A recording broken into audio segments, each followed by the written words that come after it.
Hi, hello, hello. We're doing another album review. I've done this like, I don't know, maybe 3 or 4 times total.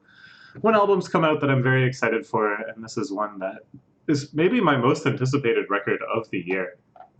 1000 gecs, the original, came out, I don't know, like last spring, like spring 2019 or something, and I just got totally hooked by it. Um, and since then, it's really blown up into a major cultural phenomenon, the 100 gecs.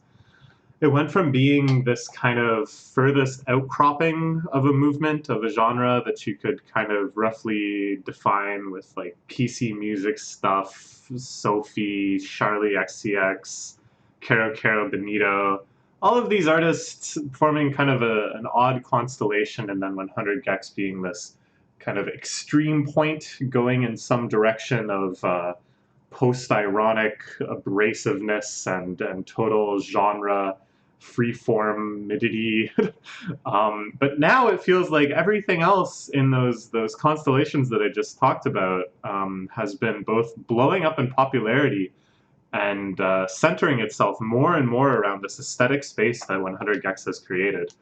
Now 100 gecs is like kind of the forebears of this movement, and it's really quite beautiful and amazing to see. Um, their musical output has been kind of sporadic through this time since their big album debut with 1000 gecs. They did a few live shows, DJing, releasing lots of remixes, which were previews of this album, and then tons and tons of other new content, especially during the Square Garden Minecraft concert, which is just fantastic. They did this legendary set that was just like almost all new content. I have no idea if it's going to show up here, if it's for the upcoming, hopefully, 10,000 gecs project. I certainly hope we'll see that. But yeah, I love their music more and more and more. I've been more and more hooked by it. Every time I find kind of like another mimetic aspect of it, another meme about it.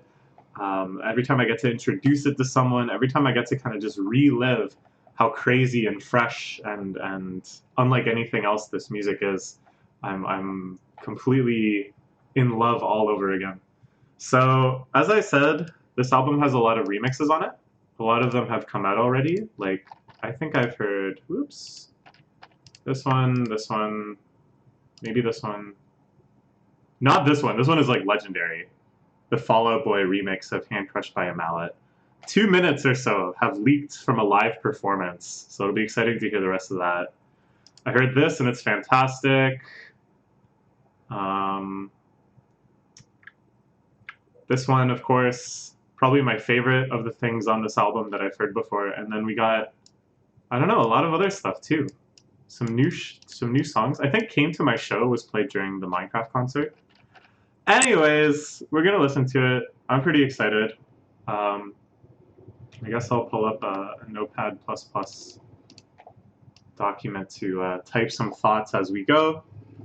So we're gonna listen to it together. You can sync up with me, and then we'll have a little discussion after it's done. Okay, ready?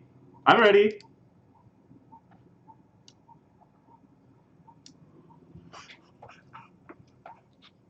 You talk a lot of big game for support with such a small truck.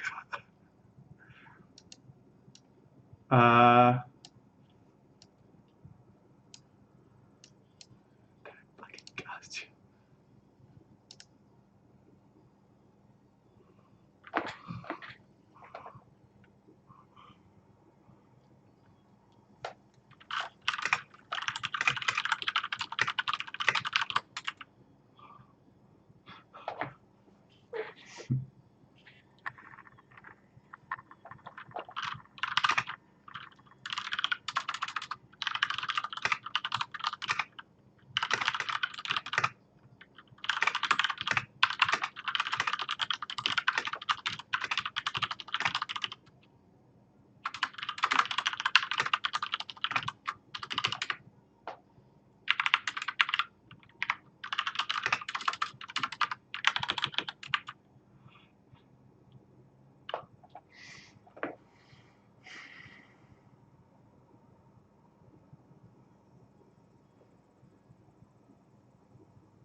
Oh my.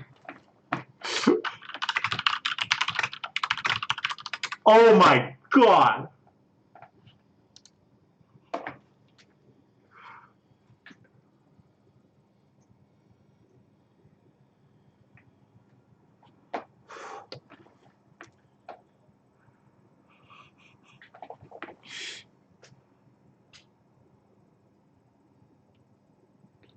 Whew. Oh my god. Okay, I definitely hadn't heard that before. I definitely hadn't actually heard that before. This I've heard a million times before.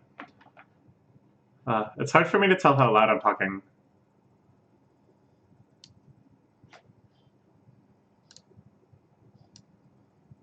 I can't really hear myself talking because these are very closed, and I have a very loud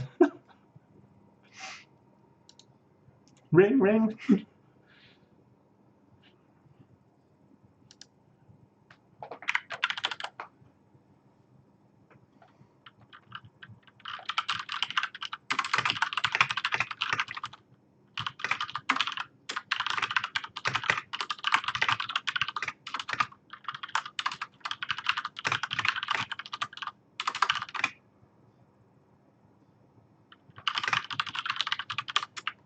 Choose your attention.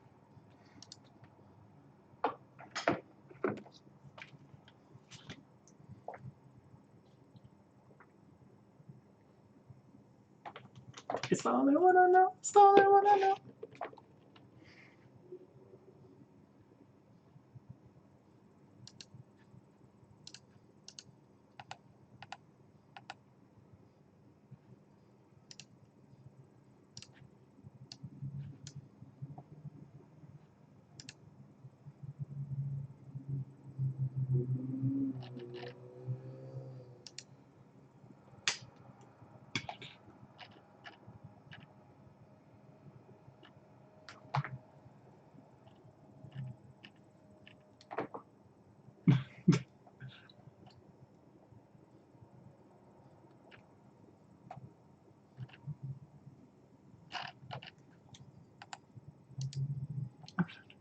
Rudolph the reindeer.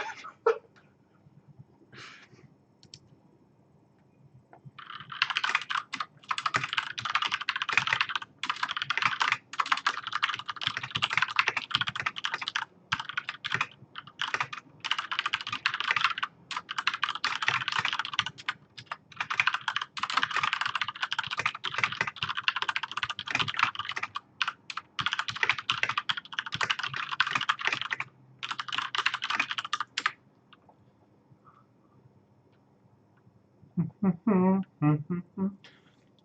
the tide.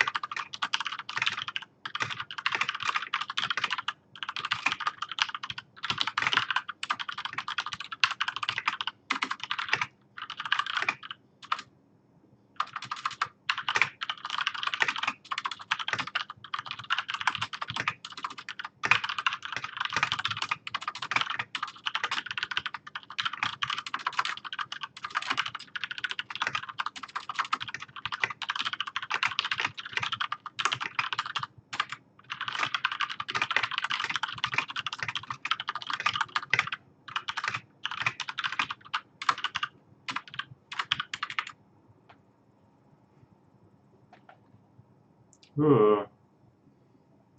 Ooh.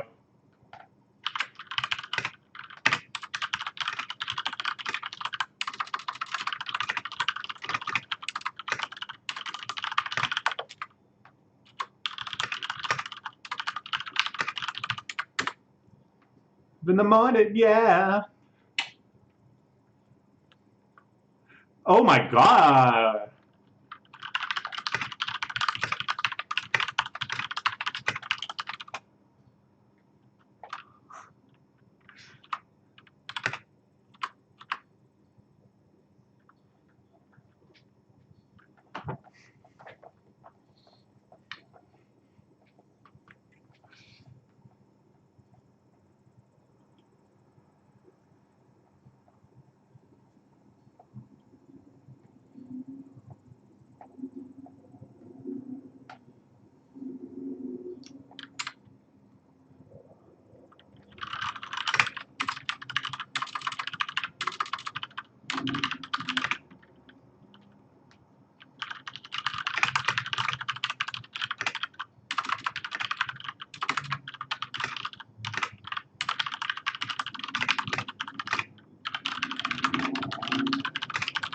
God damn!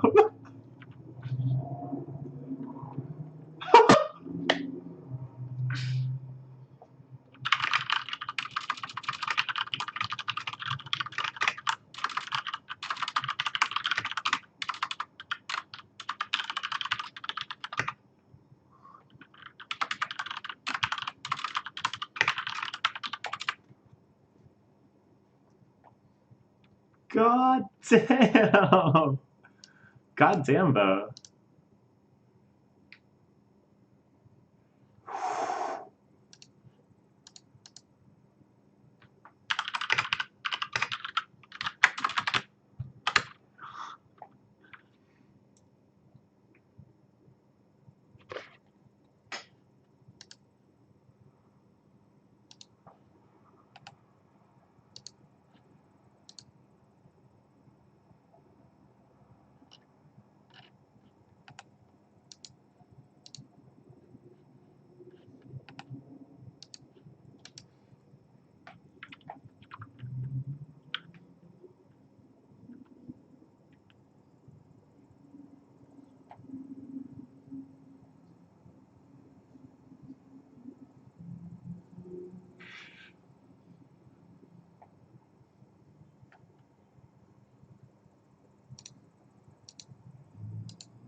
I don't know if I could get to you, but know if I could find.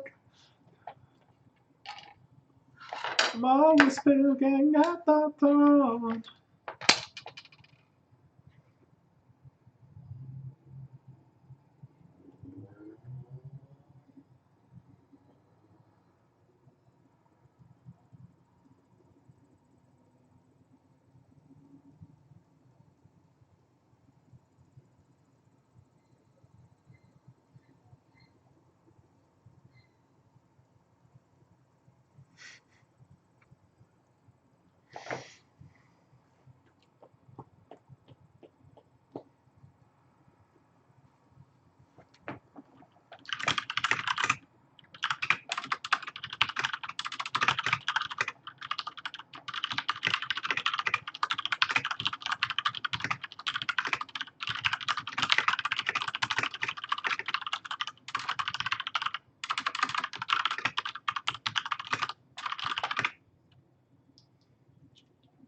Oh yeah.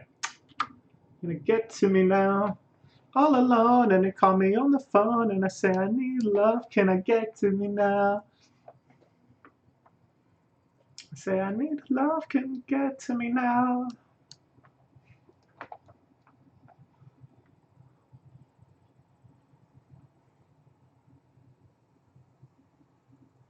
Get to me now.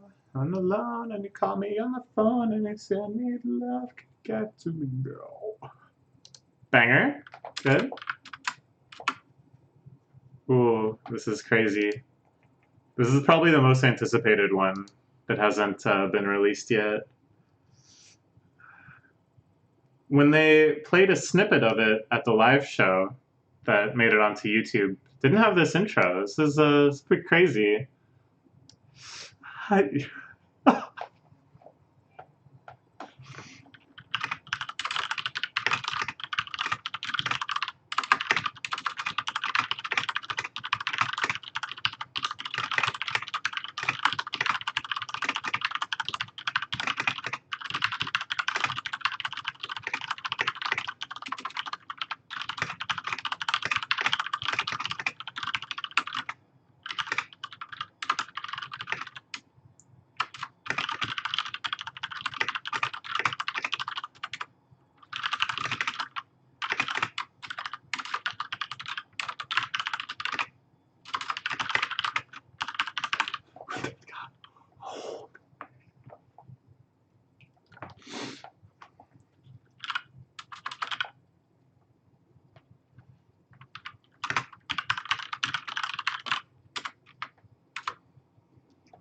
Attention now. Looking for a way to find the corpus bride. She's lurking in my mind.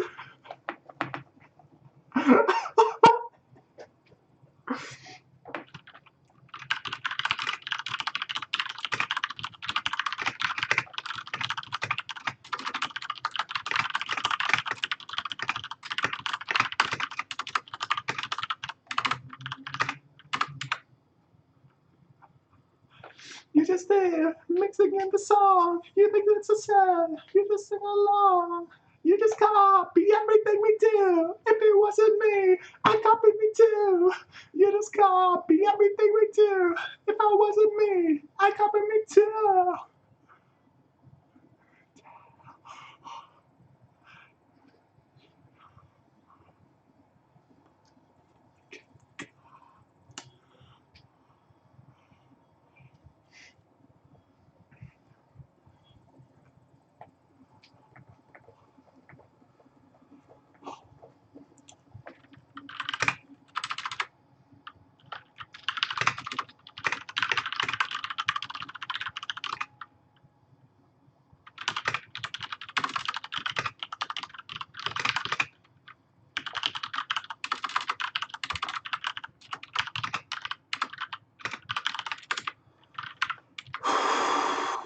Wow. Wow, wow. Oof. They skipped my favorite lyrics of this song, though. He said, I loved you on the plane. I said, I loved you too. He said, everything is different now. Everything is... Whatever.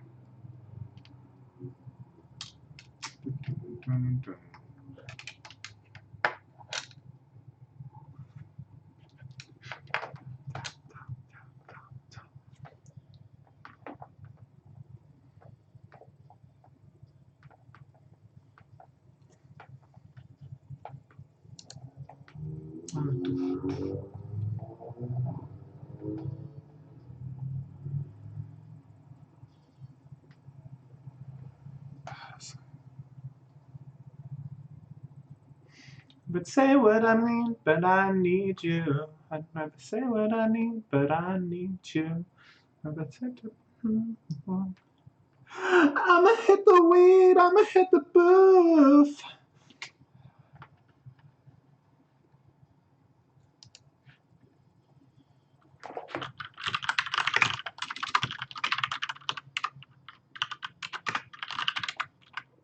Oh, and throw my phone into the lake.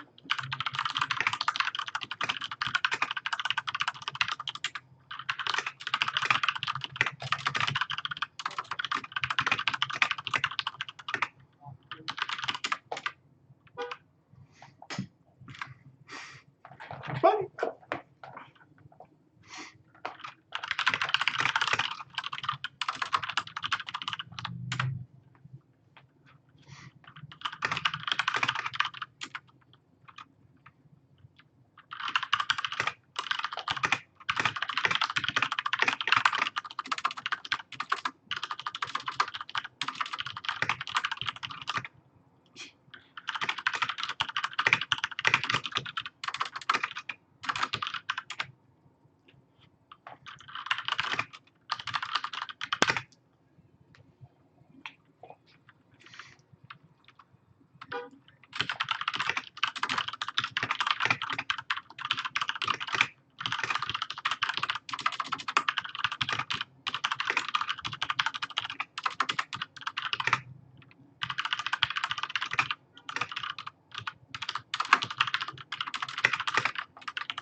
Oh no.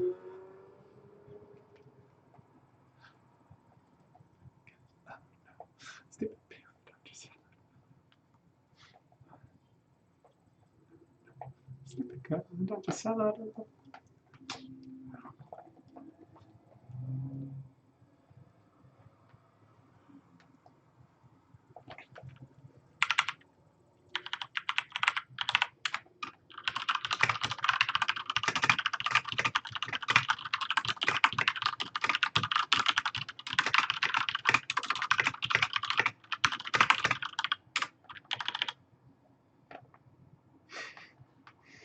Ah, it's so good.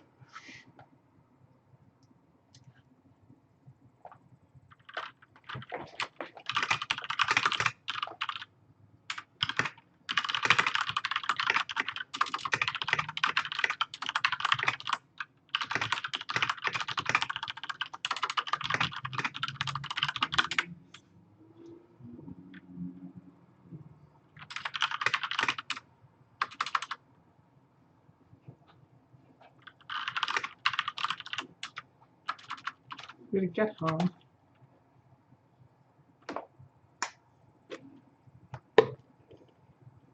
See if you seen her.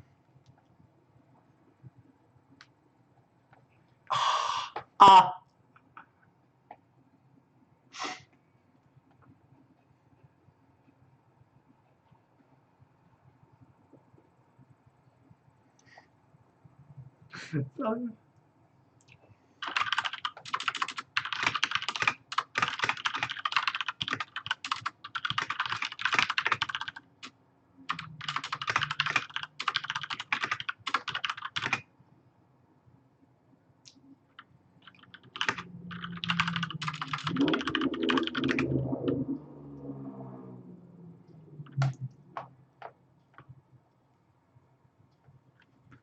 Thinking what I'm really thinking. Thinking what I'm really thinking.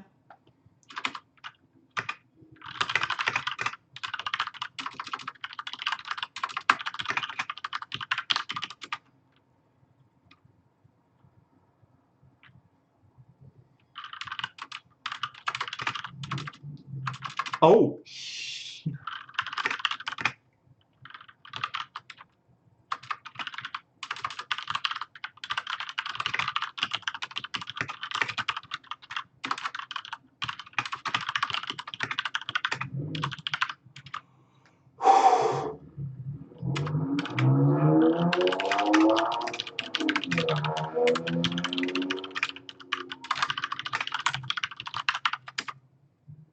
Oh my god. Oh my god. Oh my.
Whew. Oh my god. That one was so cool.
And you gotta know, every day you got me always feeling like, baby, I can never got you, I can never stop you, cause I never stop you.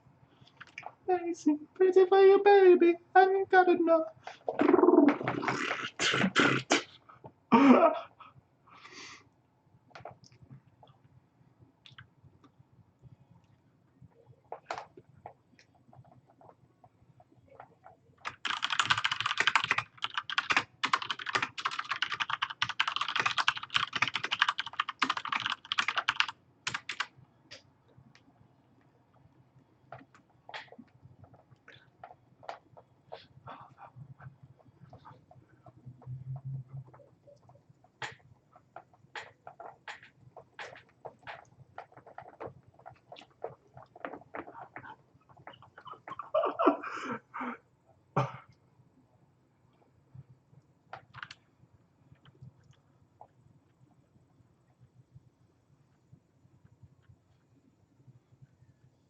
Home.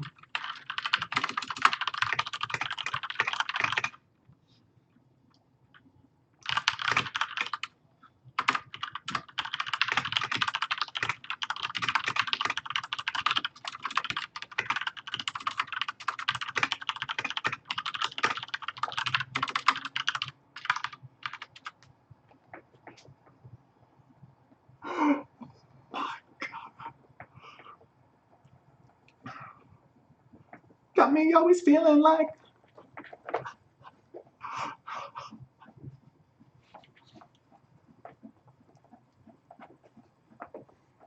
Every day you got me always feeling like.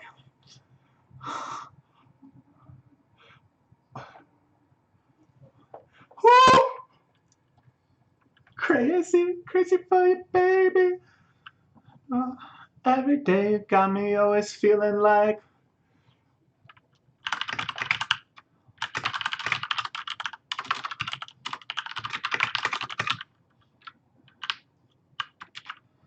Every day you got me always feeling like.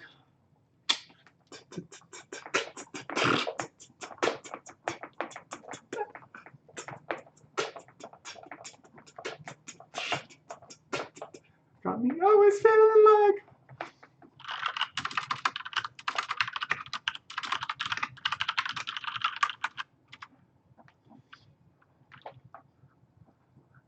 Every day you got me always feeling like.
Anything that I mind to, you can't do anything, even if you try to.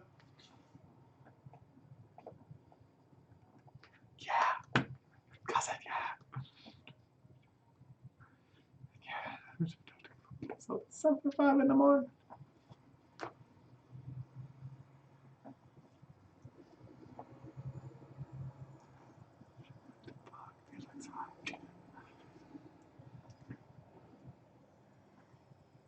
The fuck Felix hot.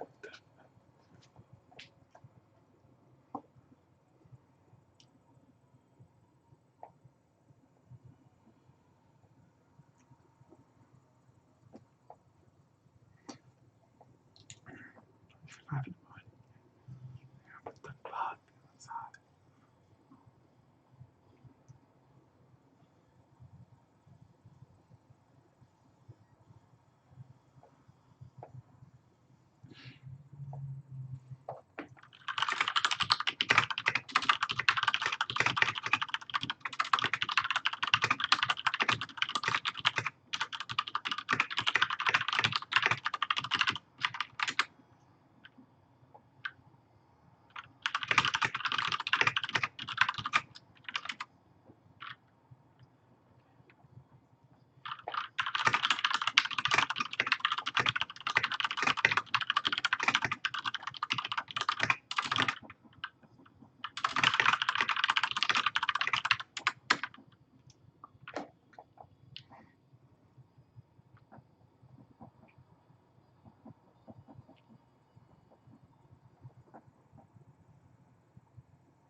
Please remember, baby, baby, I'm not stronger than...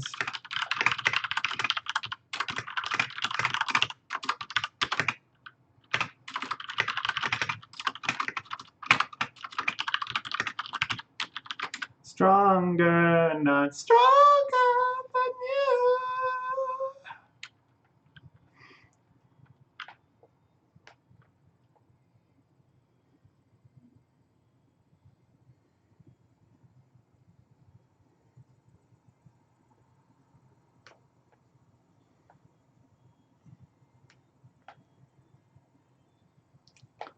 Strong.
Ooh.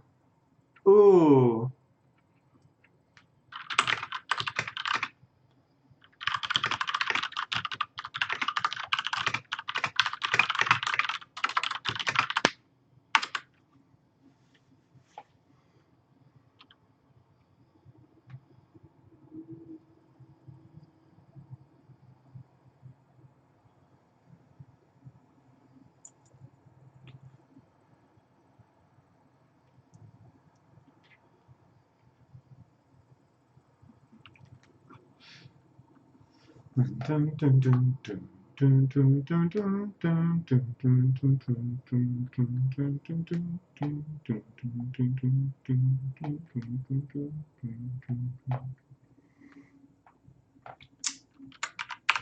Nice.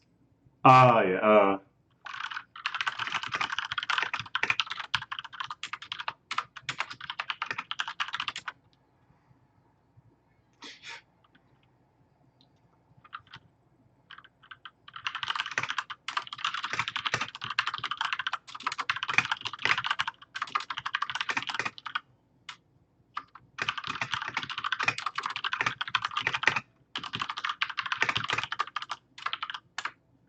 Oh, was picking up the phone.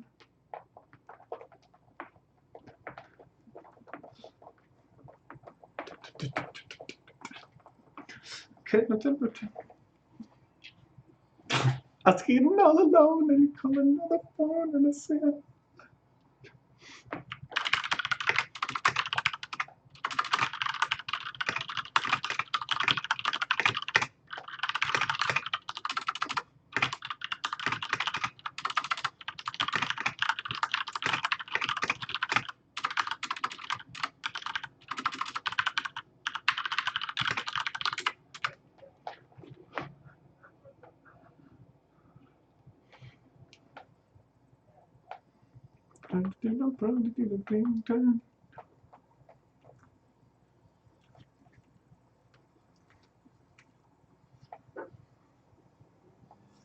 I'm sitting all alone and you call me on the phone and you say I need love, can you get to me now? I'm sitting all alone and you call me on the phone and I say I need love, can you get to me now?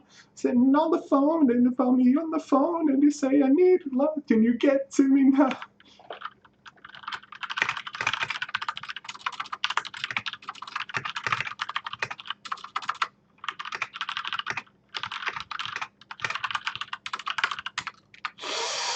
Dorian Agetra.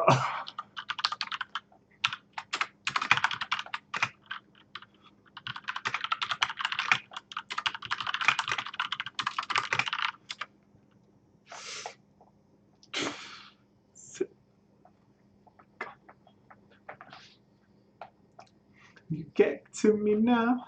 I'm sitting all alone and you call me on the phone and you say I need love. Get to me now. I'm sitting all alone and you call me on the phone and you say I need love. Can you get to me now? I'm alone. Call me on the phone. Love, can you get to me now? Oh.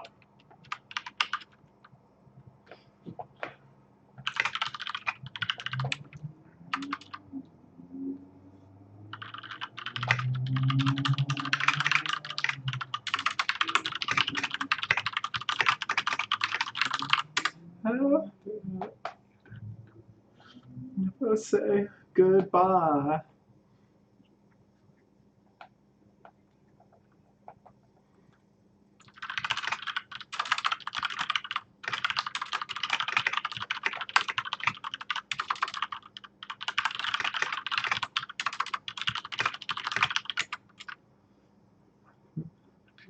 Go, go, go, go.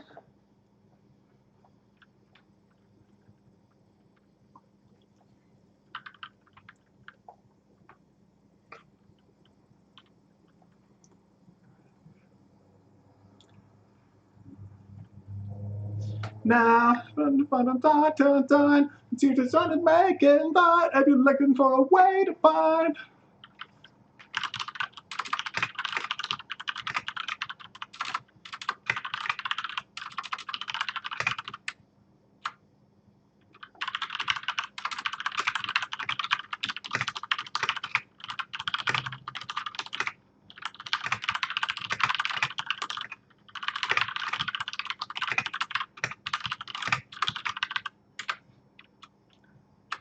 You think of the song, you don't think it's okay, you just sing along.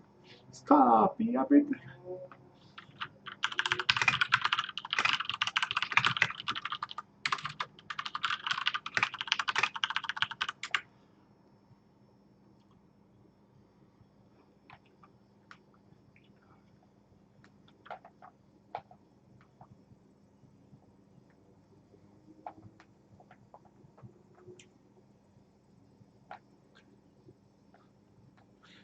Attention now, just wanna make my life, cause you just wanna make it right. Get in my mind. Feel, hold on. Play, work it, play. Depression. Okay, good, fantastic. I think this This sounds kind of familiar. Maybe this was in the Minecraft show. I don't know.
Hmm.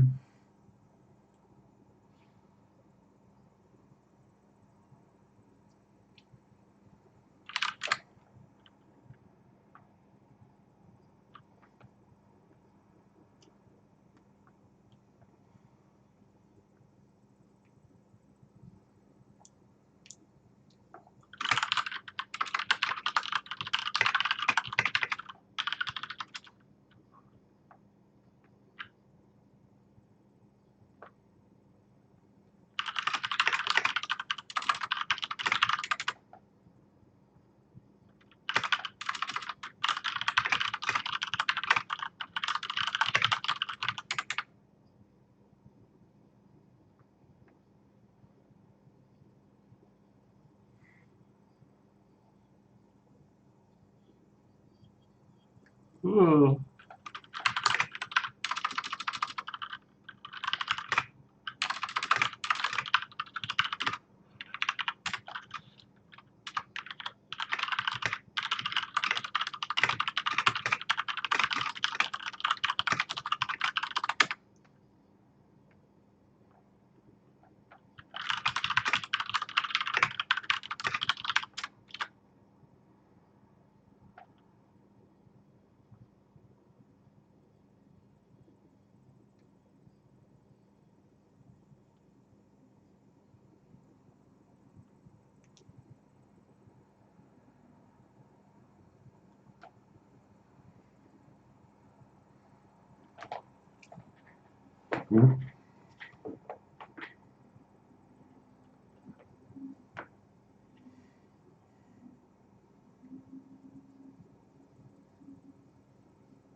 Crazy.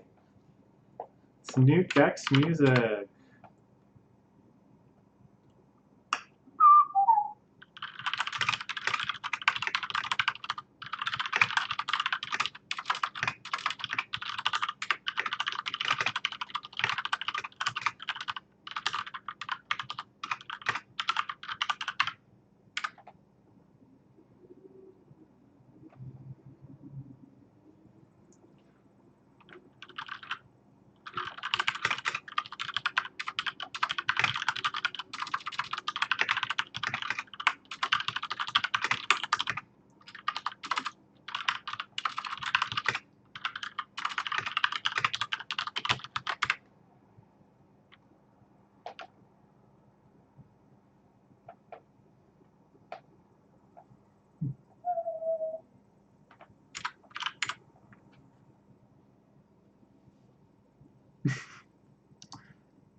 About to hit the booth.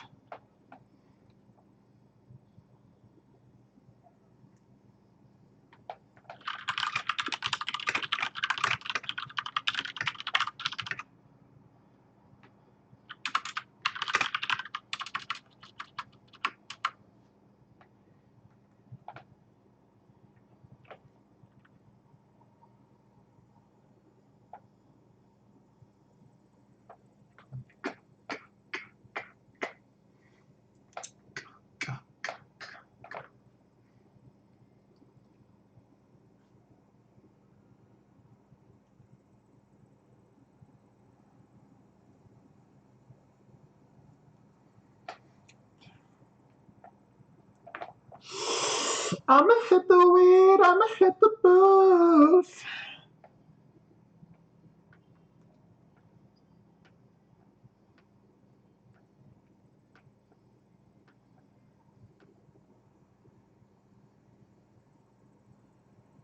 I might go and throw my phone into the lake, yeah.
Okay. Whew. Oh man. Oh, it's so hot in here. I'm sweating like crazy.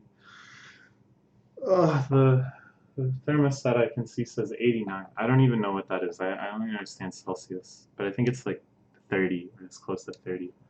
That was good. That was really good. Oh my god, that was so good. That was so good. Took some notes. I don't know if any of these say anything sensible, but we can kind of skim through them. Yeah, this I think is interesting. There's a lot of songs that do this. They're really good at it, that they have really abrasive elements, and then almost like tongue-in-cheek levels of beauty in other elements. Like the way they master Laura's vocals when she sings, it's just very kind of pretty and ethereal sometimes, and AJ Cook on this song has like a lot of like really heavenly type synths, and ooh, whoa, that's not what I thought would happen. It feels like both are serious, yet neither is serious. So you're constantly kind of remapping, like, is this just kind of an ironic beauty meant to highlight the abrasive elements in juxtaposition, or are the abrasive elements trying to cut into something that's like sincerely beautiful? And it leaves your brain in this kind of like impossible state where, I don't know, like suddenly it feels like everything is real. I don't know if I can talk too much about it. The breakdown at the end of the song was so cool, the way it got like super noisy, super unmelodic, and yet even that they started chopping up. They started chopping it in the way that you would kind of chop up a melodic element, or like a more musical sound, the way you would chop that up to make it kind of abrasive and aggressive.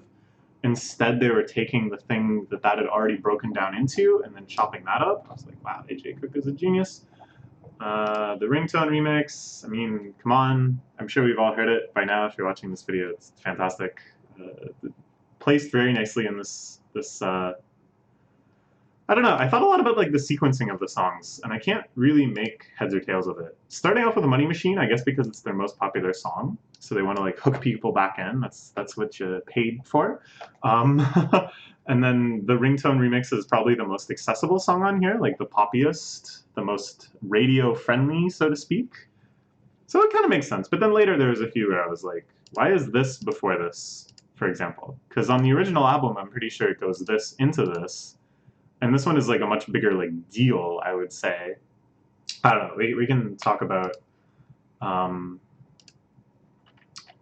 this one. I think is really cool. The rapping and stuff on it. Wait, was there what other stuff did I want to talk about? I don't know. You can like read the text on screen yourself. If we try to talk about it point by point, we'll be here for hours and hours. This I think is really. This I think is an interesting point. Like, everybody raps about it in such different ways, but they emphasize your ringtone can be anything, and it really feels like they all have very different romances. They all have different feelings of love. They're all in different places with different partners, and yet they all share this universal experience of being excited when you hear your boy's ringtone. This is beautiful. This is a genuinely really beautiful message. Reading all of these lyrics and think about what they're saying in an unironic, sincere way, you realize that a lot of them are very beautiful experiences. A lot of very tender and precious moments in life are being kind of exemplified here. Amidst the chaos of life, amidst the chaos of adolescence and of having artistic ambitions and going through challenges in your life and all sorts of, I don't know, like it's feels more authentic because it's positioned in that, and they're not just like separate things. This one was cool because it made me really appreciate more. Like 745 Sticky it's all about waking up early in the morning and making money. It's hustling, and there's like a million rap songs that have these sorts of lyrical themes, and the mixture of that sort of rapping with the original beat and some of the original lyrics and stuff, it's like, whoa, like wait a minute, like I understand the original on like a whole other level now too. It's very neat. They had some really cool sound effects, and then it went into this like crazy Aphex Twin type ambience, and I was floored. I was floored by it. This one was pretty straightforward.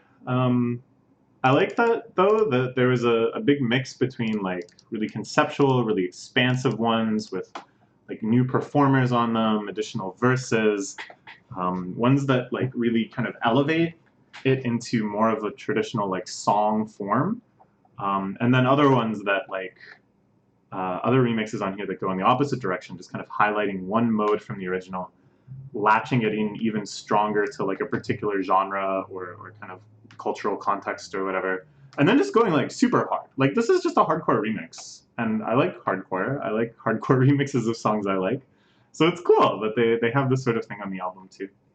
This one was fantastic. Oh my god, this one was fantastic.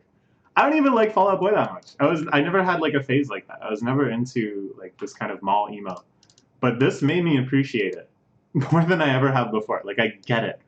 And hearing Fall Out Boy vocal man, I can't think of his name, hearing him sing these lines that are so familiar to me, I like instantly am just in the mindset of someone who grew up listening to Fall Out Boy, that then started listening to gecs through whatever means, kind of seeing them as this kind of underground phenomenon, seeing them blow up, just as I have, but from a different kind of genre entry point. And thus, in the same way that it was crazy for me to hear Charlie on a gecs song singing gecs lyrics, I understood just how crazy it was to hear Fall Out Boy Man. And I understand just how iconic, like, the way his voice sounds, just from one syllable, recognizing who it is. It's so cool.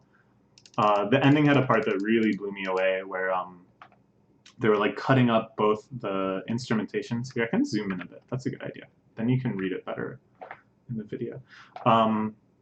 They were both like kind of getting stuttered and chopped, but the instrumentation would like carry through where the vocal would stop, but then the vocal would like be resampled and like cut again such that it was still singing on beat. And I was that's such a cool idea. How?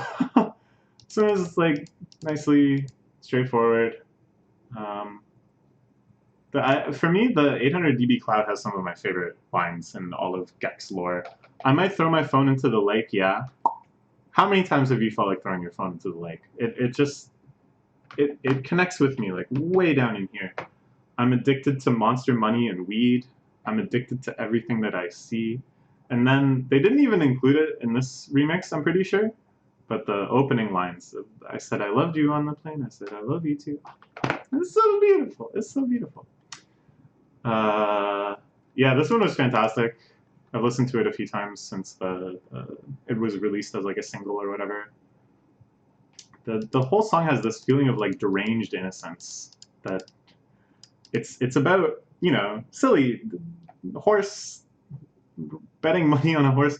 Like each time you think about it a little more, it becomes more and more deranged. And yet it's a song about horses. It's a song about horses running around. And it really highlights that, I think, by adding, you know, stupid sheep, I just fell out of the Jeep. By the way, Sheep in a Jeep, that was my favorite book as a baby. I loved that. Apparently as a kid I kept saying, bah, bah, sheep in a Jeep. and like killing myself laughing at that. Hilarious joke. Yeah, I don't know. They do a really amazing job, I think, with this sort of deranged innocence overall. Same with this, like, these samples that sound somehow very nostalgic and yet fresh because they trigger a nostalgia that hasn't been triggered in like decades. And yeah, there's all these like rock breakdowns in these songs, and I friggin' love them, and I feel like it's highlighting to me that secretly all along this is really what I liked in rock music. So it's good. The way it, near the end, my god, the amount of like different kind of genres they went into and extracted such like beyond iconic sounds, like the platonic ideal of what a sound in that genre would sound like, and then kind of stitch them together. Reminds me of Virgin Babylon. It reminds me of like World's End Girlfriend. That's a huge compliment. That's some of like my favorite music ever. So I was super impressed with this one. The mastering was really cool too. When they were doing the like phone vibration sound, I really felt like it was like my upper frontal lobe was vibrating. So cool. This one I thought was really neat in that I had never heard of either of these people, Tommy Cash or Hannah Diamond, but they were so obviously like someone. Like just the way they presented themselves was so like instantly recognizable, instantly understandable, instantly encapsulated like that genre.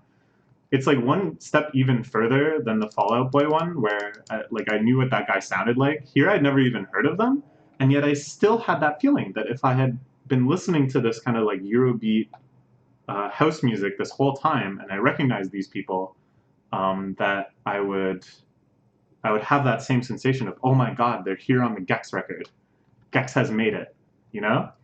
And yeah, it's like the original song was kind of in that mode, kind of in this house music mode.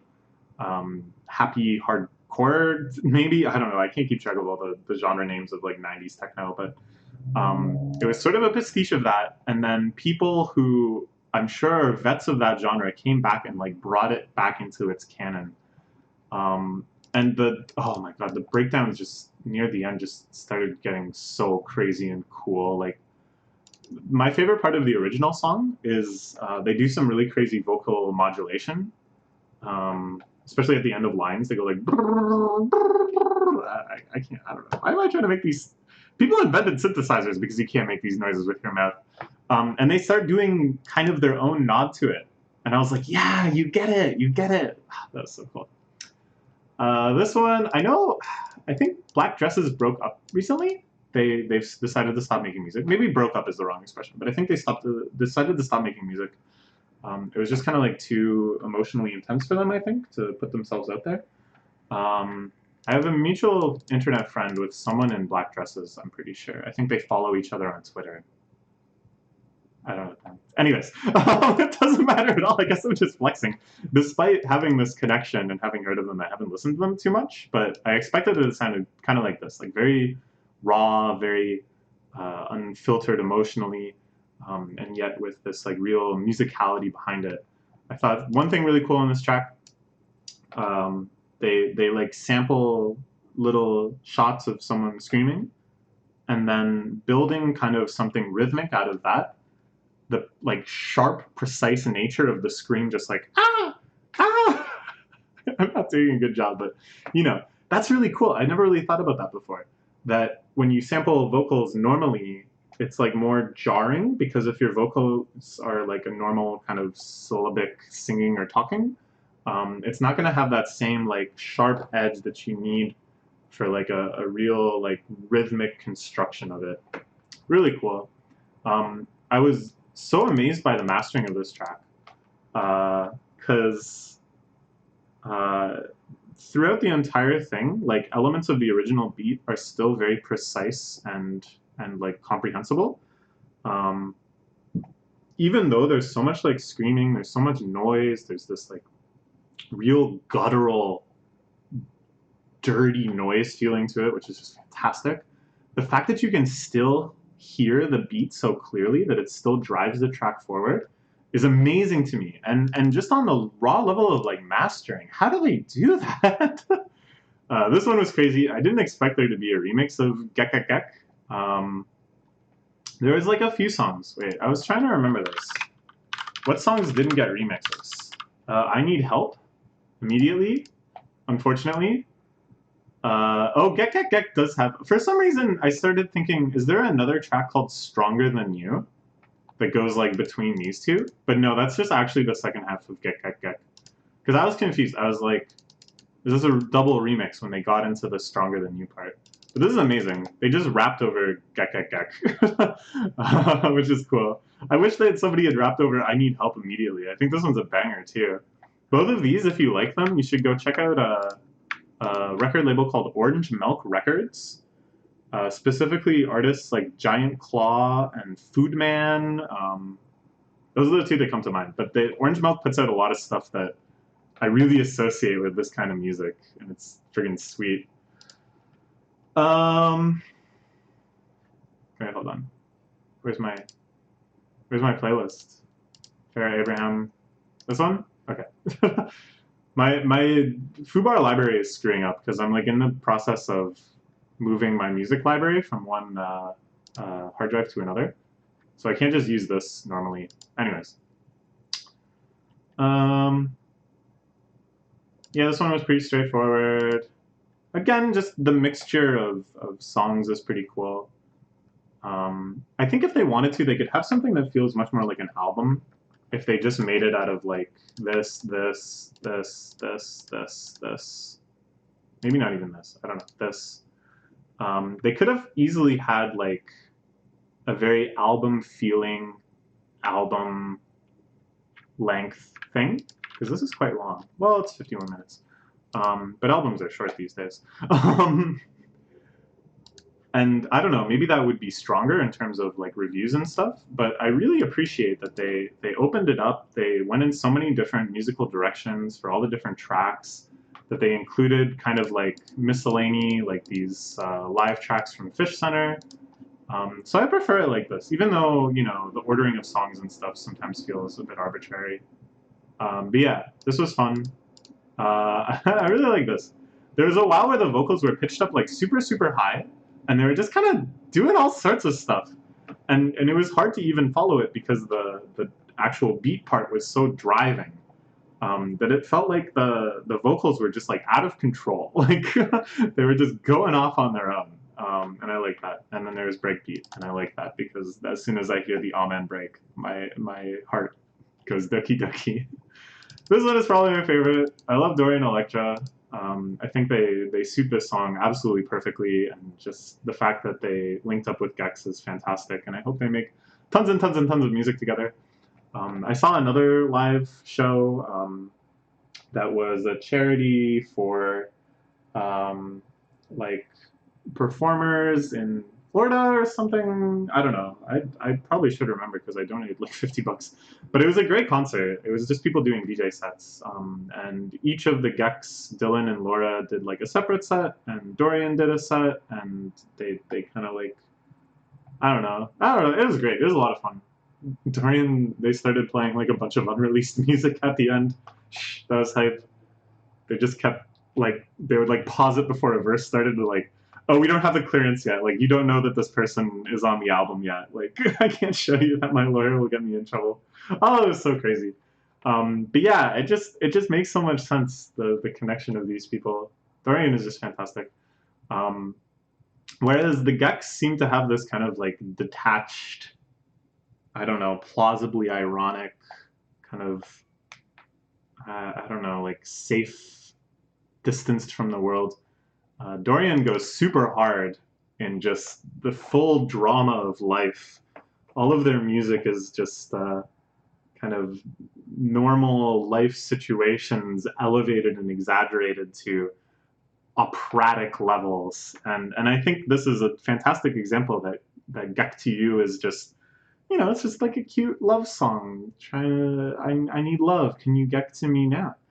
And yet in Dorian's reconstruction of it, it becomes this huge world-encompassing drama of connection and reaching out with your fullmost towards the ones you love. Oh, fantastic.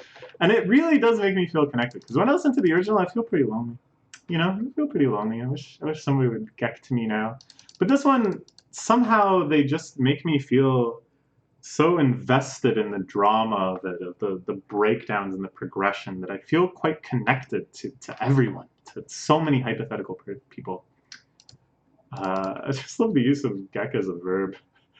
When there's a little breakdown, and the kind of like announcer voice says Dorian a Gektra, and I think that's my favorite music and moment in music in 2020.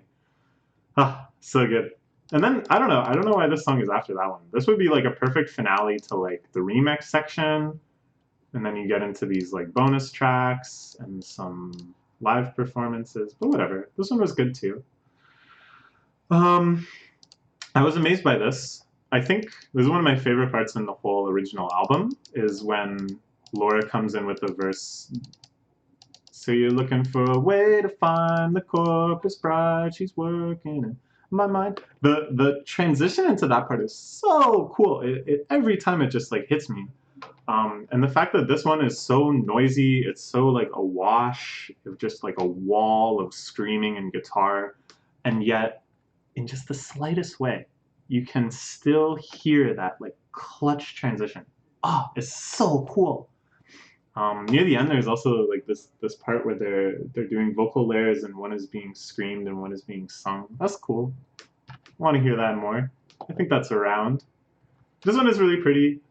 Lyrics really made me feel some type of way.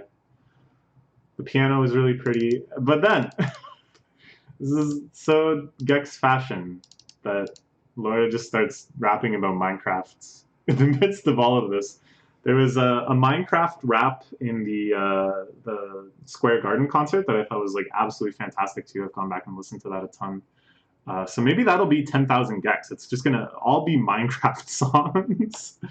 um, but yeah, it's like a silliness. I saw an interview where Dylan is talking about what he's been doing during quarantine, and he's like, I've been making a lot of silly music. He's like, I've been letting myself feel very okay with just making silly music. I don't need to make like gigantic pop banger masterpieces every single day. And I feel like this silliness, this just kind of spirit of play, irrelevance, getting distracted, kind of throwing things in just for the fun of it, is conveyed. And yet, what's conveyed even more by that being conveyed is like this underlying explosive creative drive that, they just love making music so much that 100 gecs is just never going to stop until we're at trillions and trillions of gecs. Oh man, can you even wait for 10 quadrillion gecs? It's gonna be album of the millennium 3030. Anyways, this one I didn't recognize at all. This one I thought was familiar because I remember in the track lists I've seen for the Madison Square Garden show, um, there was a song called Came to My Show, but I thought it sounded different. So I don't know what's going on. This one I didn't recognize at all. There's more like Minecraft lyrics. But it was nice. I love whenever they pass verses back and forth. Just something about the contrast between Dylan's voice and Laura's voice. Just that they feed into each other really, really nicely. They always seem to be in like the same kind of emotional space. And yet, especially when it goes from like Dylan to Laura, there's like this kind of like, I don't know, just this kind of second push that always makes it so hype. Then we have the live stuff from Fish Center. I watched that Fish Center concert like a long time ago. I guess I forgot that this was in it because this was also in the Minecraft concert. But it's really nice. I really like, especially near the end, when the guitar and the little pipe kind of get out of sync. And you can start kind of hearing more physicality from how the guitar is being played and kind of like missed notes and the chord kind of only half coming and stuff. It reminds me a lot of Tori Kudo, who's a Japanese musician I really like, who makes a lot of kind of naive, simple music. He's famous for working a lot with new musicians who aren't, like very technically good yet, or making people just kind of sight read music during performances or recordings, such that there'll be a lot of errors, there'll be a lot of like kind of hesitation and desynchronizing. And I think it's just wonderful. I think it's so lovely. It fills my whole heart up every time I hear, Tori Kudo singing and slapping the side of his guitar or whatever. And I feel like they would get it. Dylan and Laura, they would understand. They would understand my love for Tori and Reiko Kudo and their band Mahar Shalal Hashbaz. I really wish I could convey it to them. Listen to this. Do you like this? Listen to this. Isn't this cool? Make music like this. You guys can do anything. And then, yeah, the 800 dB Cloud live. Really nice. I love how it starts. I almost wish they made an entire kind of like this sort of empty acoustic, not acoustic, but stripped down version of this song, or of all their music even, just so I could focus in on those lyrics and have a nice cry. So good. Oh, so good. It's all so good. Yeah, really, really impressed with this. At first, when I heard there was like a remix album coming out, I was like, okay, that'll be good, but it's gonna be like, and I think this is cool. Like, don't get me wrong, but I thought it was gonna be mostly the gecs promoting friends of theirs that also make music by being like, oh, hey, we're kind of blowing up right now. Do you want to do a remix of one of our songs? It'll get you a lot of attention. So that's usually the direction that these remix albums or remix projects go in, I think. But here they got a lot of artists that are like way more popular than they were at the time, and still way much more into like kind of the mainstream knowledge, to come in and like really do their stuff in a way that shows that they really appreciated the qualities of 1000 gecs, that they were eager to kind of highlight the similarities and contrasts between the music they make and the music that gecs makes kind of in reference to them, if that makes sense. Really just, I don't know, just fantastic that they would do this. Um, I think that's like one of the most beautiful things you can do as an artist is kind of reach out to something this bold, this incomprehensible, and say like, I want to get on this wave. When I put it like that, it sounds like you're just like hype chasing, culture vulture, doing a Drake. But no, the attitude is different here. It's out of the genuine appreciation and love. They just want to lend their talents as well. And the result was something really, really fantastic. Something that certainly satiates me for new gecs content for a little while, at least. 10,000 gecs when though? Please? 10,000 gecs? 2020? Taking the top 2 spots in my album of the year list, perhaps? 10,000 gecs might be nuts though. At the other concert that I was telling you about that I watched, where Laura and Dylan did their own separate DJ sets, there was some really crazy stuff happening that I thought might be indicative of other sounds they were going to. The one that stood out to me the most is that Laura appears to be making Vocaloid music. There is like a Miku song that I didn't recognize. Maybe it's just an obscure Miku song. Very plausible. But I want to believe that Laura Les is out here in 2020 making Vocaloid. That would be so crazy. I don't know. There's a lot of cool stuff. There's a lot more cool stuff to come. Fantastic album. Let's look at the cover one more time. Isn't this a great cover?